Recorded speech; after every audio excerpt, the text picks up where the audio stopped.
Olá, estamos de volta para continuarmos essa nossa série de reflexões sobre como o nosso pensamento influencia a nossa vida e como podemos criar mais condições para melhorarmos, para nos mantermos equilibrados e harmonizados.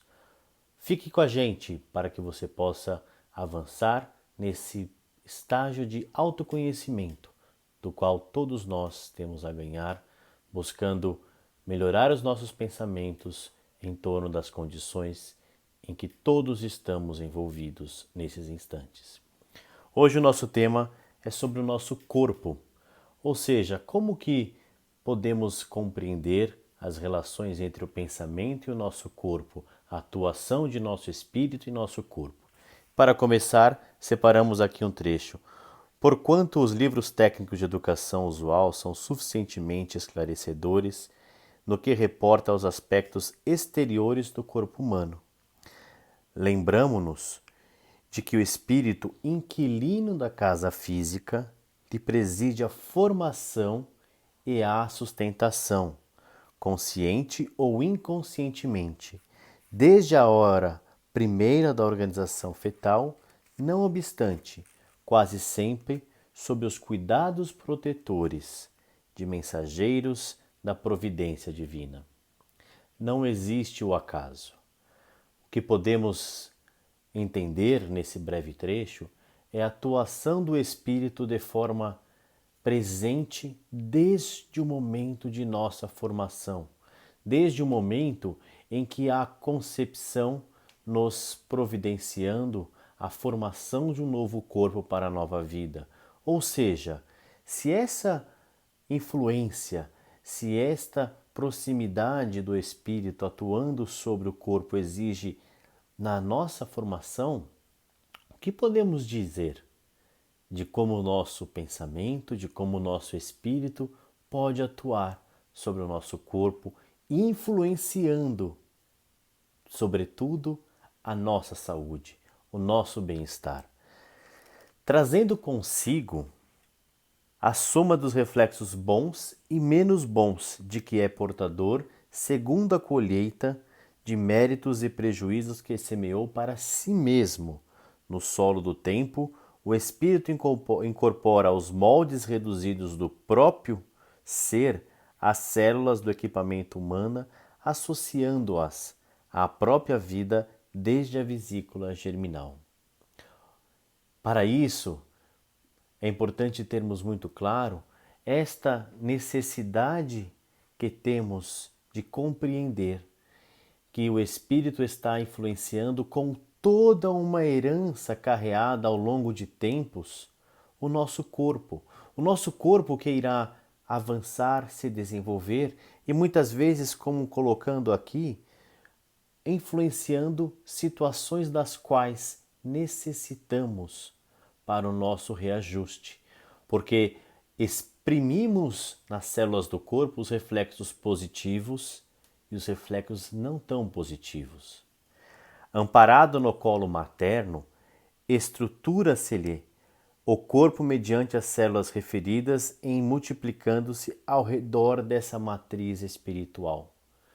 Tudo vai acontecendo a partir destes reflexos, dessa influência do espírito no nosso corpo. Desde a fase embrionária do instrumento em que se manifestará no mundo, o espírito nele plasma os reflexos que são próprios. E ora vejam que interessante essa explicação que vem a seguir.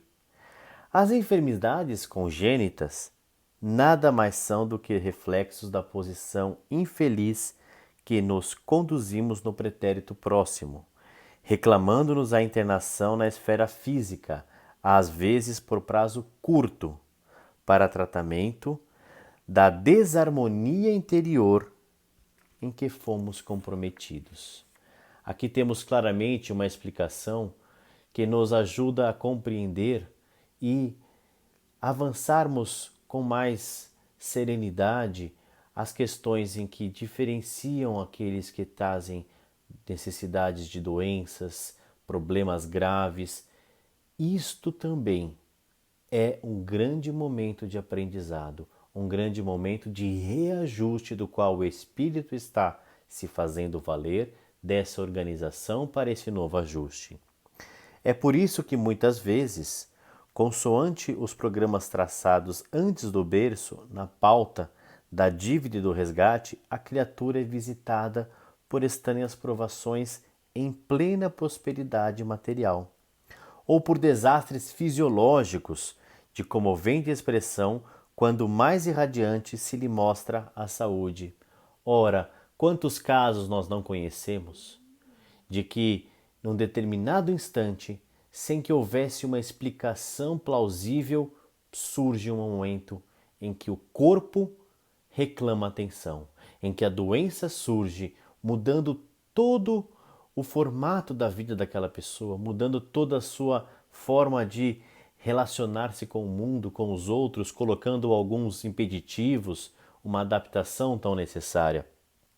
Temos claro de que esta deve ser encarada com uma consciência muito clara como uma oportunidade de reajuste.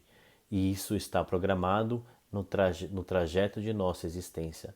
Mas como mudarmos isso? Como buscarmos um pouco mais o equilíbrio e a harmonia consoante a essas situações que certamente iremos passar, que certamente são necessárias para nós neste estágio que vivemos? Emmanuel conclui dizendo: contudo, é imperioso lembrar que os reflexos geram reflexos e que não há pagamento sem justos atenuantes quando o devedor se revela amigo da solução dos próprios débitos. A prática do bem, simples e infatigável, pode modificar a rota do destino, de vez que o pensamento claro e correto, com ação edificante, interfere nas funções celulares, tanto quanto nos eventos humanos, atraindo em nosso favor, por nosso reflexo melhorado e mais nobre, amparo, luz e apoio, segundo a lei de auxílio. Ou seja, para que tenhamos claro de que o exercício de nosso pensamento pode inclusive atenuar as dores do corpo físico, de que o exercício de um pensamento e as atitudes voltadas para o bem podem nos ajudar a passarmos por essas etapas de reajustes, muitas vezes através das doenças, das dores, com mais harmonia.